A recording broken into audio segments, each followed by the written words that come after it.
Hello guys, welcome to my channel. Today Hindu analysis, date November 14th. First point carbon emissions. నేను ముందు వీడియోలో మీకు already చెప్పాను 2024 recorded as the highest emission increase from the previous year for India అని చెప్పి. అంటే 2024 last ఇయర్లో ఆ ముందు ఇయర్ కన్నా 24కి కార్బన్ ఎమిషన్ ఇండియా ఏదైతే ప్రొడ్యూస్ చేస్తుందో అది డ్రాస్టికల్గా ఇంక్రీజ్ అయ్యింది. ఎంత ఇంక్రీజ్ అయ్యిందంటే 4% ఇంక్రీజ్ అయింది. కంపేర్ టు లాస్ట్ ఇయర్ 2025 అంటే ఈ ఇయర్ 1.4% మాత్రమే ఇంక్రీజ్ అయ్యింది అని చెప్పి డేటా వచ్చిందనమాట. ఇండియన్ కార్బన్ ఎమిషన్స్ 2024లో అసలు రికార్డ్ అయినంత ప్రీవియస్ ఇయర్స్లో ఎప్పుడూ రికార్డ్ అవ్వలేదు. This year was 1.4%. అంటే ఈ టోటల్ ఇయర్స్ అన్ని కంపేర్ చేసుకుంటే హైయెస్ట్ ఇంక్రీజ్ అనేది 2024లో జరిగింది. Next Kolkata 31st Kolkata international film festival. ఇది కోల్కత్తాలో జరుగుతుంది.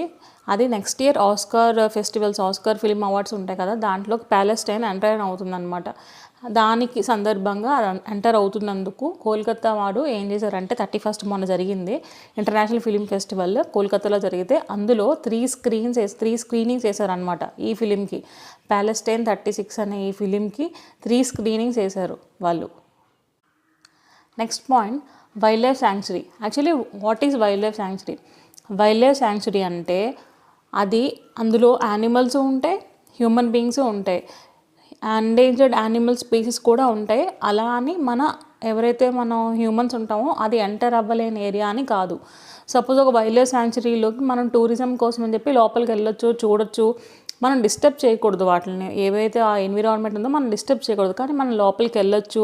నెక్స్ట్ ఆ చుట్టుపక్కల ఉన్న ఊరు వాళ్ళ క్యాటిల్ తీసుకొని గ్రేజింగ్ కోసం వెళ్ళొచ్చు, మేత వేయడానికి అది వెళ్ళొచ్చు. కానీ మనం అది డిస్టర్బ్ చేయకూడదు. కానీ వైల్డ్ లైఫ్ శాంక్చురీలో మనం హ్యూమన్స్ అనేది ఎంటర్ అవ్వచ్చు. అది వైల్డ్ లైఫ్ శాంక్చురీ. అదే నేషనల్ పార్క్స్లో అది మనం అలౌజ్ ఉండరు. అదే ఈ వైల్డ్ లైఫ్ శాంక్చురీకి నేషనల్ పార్క్కి డిఫరెన్స్. ఇప్పుడు రీసెంట్గా ఇది ఎందుకు న్యూస్లోకి వచ్చిందంటే సుప్రీంకోర్టు జార్ఖండ్ స్టేట్లో ఉన్న సారందా ఫారెస్ట్ అనే ఏరియాని వైల్డ్ లైఫ్ శాంక్చురీ కింద డిక్లేర్ చేయండి అని చెప్తున్నారు. ఎందుకు చెప్పారంటే అక్కడ ఉన్న ఆ ఎక్కువ ఫారెస్ట్ ఏరియా ఏదైతే ఉందో ఎక్స్ప్లాయిట్ అయిపోతుంది. అలా అవ్వకూడదు. అది ఆ ఉన్న ఎన్విరాన్మెంట్ మనం ప్రిజర్వ్ చేయాలి. కాబట్టి దాన్ని మీరు వైల్డ్ లైఫ్ శాంక్చురీ కింద డిక్లేర్ చేస్తే బాగుంటుంది అని చెప్పారు. అసలు ఆ సరందా ఫారెస్ట్ ఎంత ఏరియా వాళ్ళు చేయమన్నారంటే 314 స్క్వేర్ కిలోమీటర్స్ ఉంది. ఆ ఏరియా అంతా మీరు వైల్డ్ లైఫ్ శాంక్చురీ కింద డిక్లేర్ చేయండి అని చెప్పారు. ఇది one of the world's most pristine సాల్ ఫారెస్ట్ అనమాట. అంటే ప్రపంచంలోనే క్లియర్గా ఈ వాటర్ కదా చూడండి, క్లియర్గా ఆ వాటర్ అనేది చాలా క్లియర్గా ఉంటుంది. అంటే ఎన్విరాన్మెంట్ అక్కడ చాలా బాగుంటుంది. సాల్ అంటే గుగ్గిలం అనమాట. సాల్ ట్రీస్ అంటే గుగ్గిలం చెట్లు. అవి అక్కడ చాలా బాగా దొరుకుతాయి. అది వరల్డ్స్లోనే అతి ఫైనెస్ట్ మన ఇండియాలో కూడా ఉంది. సో అంత బాగా ఉంటుంది కాబట్టి మనం సేవ్ చేసుకోవాలి. కాబట్టి వైల్డ్ లైఫ్ శాంక్చురీ కింద డిక్లేర్ చేయండి అని జార్ఖండ్ గవర్నమెంట్ని సుప్రీంకోర్టు ఆర్డర్ చేసింది. Next draft seeds bill.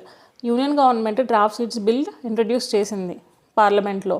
ఈ డ్రాఫ్ట్ బిల్లు దేన్ని రీప్లేస్ చేస్తుంది అంటే existing seeds acts 1966 okay replace చేస్తుంది. ఇప్పుడు ఈ డ్రాఫ్ట్స్ బిల్స్ తేవడం వల్ల యూజ్ ఏంటి అంటే ఎవరైతే సీడ్స్ అమ్ముతారో, రీసేల్ చేస్తూ ఉంటారో వాళ్ళకి రిజిస్ట్రేషన్ సర్టిఫికేట్ అనేది ఉంటుంది అనమాట. అది స్టేట్ గవర్నమెంట్ ఇస్తుంది. స్టేట్ గవర్నమెంట్ రిజిస్ట్రేషన్ సర్టిఫికేట్ ఇచ్చిన వాళ్ళ దగ్గర నుంచి నెక్స్ట్ టైం నుంచి మనం కొనుక్కోవచ్చు, లేదా వాళ్ళే అమ్మొచ్చు అనమాట. అలా ఉండడం వల్ల ట్రాన్స్పరెన్సీ ఉంటుంది, సీడ్స్ యొక్క క్వాలిటీ బాగుంటుందని ఒక ఫస్ట్ పాయింట్. సెకండ్, ఏదైతే సీడ్స్ ఉంటాయో అవి లిమిటెడ్గా, అంటే ఒక ఇష్టసారంగా అమ్మేయడం అంత క్వాంటిటీ పడితే అంత క్వాంటిటీ కాకుండా లిమిటెడ్ సీడ్స్ ఇవ్వాలి.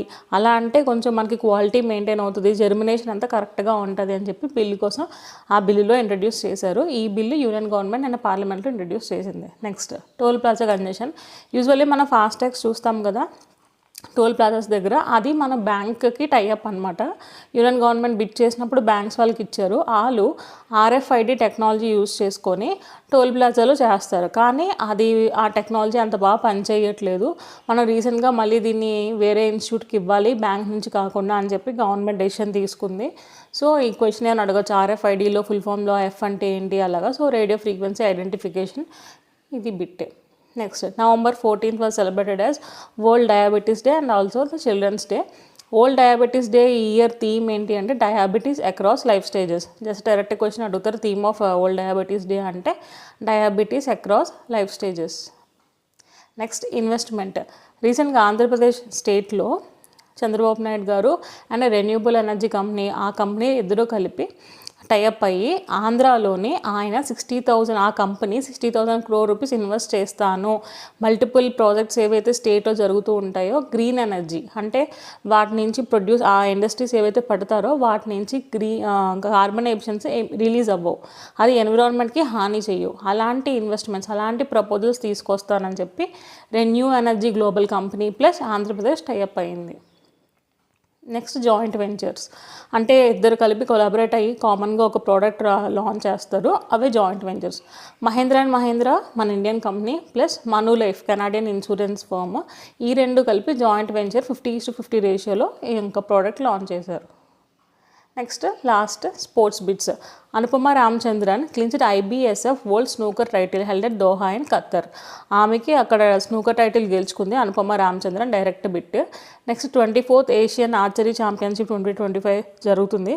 అందులో మనకి 3 gold ప్లస్ 2 silver విన్ అయ్యాం. ఆ 3 gold డీటెయిల్స్ నేను పెట్టాను. జ్యోతి సురేఖ వర్మ గోల్డ్ వచ్చింది, మిక్స్డ్ కేటగిరీ అంటే men and women. Abhishek Varma and Deepshika వీళ్ళిద్దరికి కలిపి ఒక గోల్డ్ మెడల్ వచ్చింది. Total women's team Deepshika, Jyothi and Pratika కూడా గోల్డ్ మెడల్ వచ్చిందనమాట. Thank you for watching.